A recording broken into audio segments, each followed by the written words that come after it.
अरे टुकु टुकु हमारे के ताकत रहे गुटुका या पान सखी ताकत रहे सखी। अरे टुकु टुकु हमारे के ताकत रहे गुटुका या पान सखी ताकत रहे।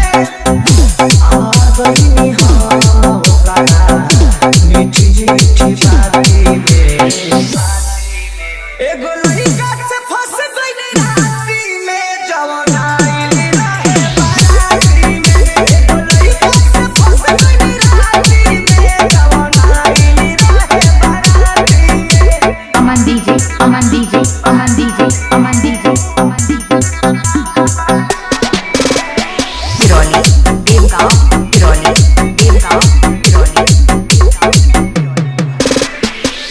आके हमरे भीड़ी करे लागल मजाक हो हंसते हंसात सखी मार दिहल साक हो।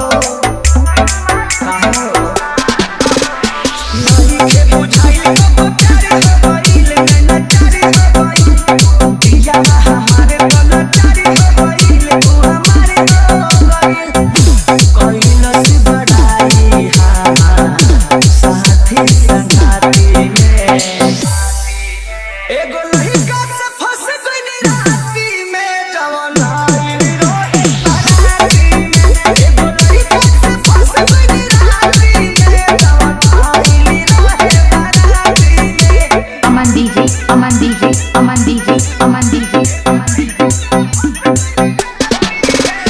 हिरोली देवगांव हिरोली देवगांव हिरोली नामर हमरा से जाओ बहिनी जाए मालवा फेंके लगल फूल सखी ऊ हमारा गाल पर। हाँ साचो धीरे धीरे बातें आगे बढ़े गई हो गाड़ी लड़ गई हो हमारो तमन्ना बिगड़ गई हो नशा चढ़ गई हो हीरो की मोहर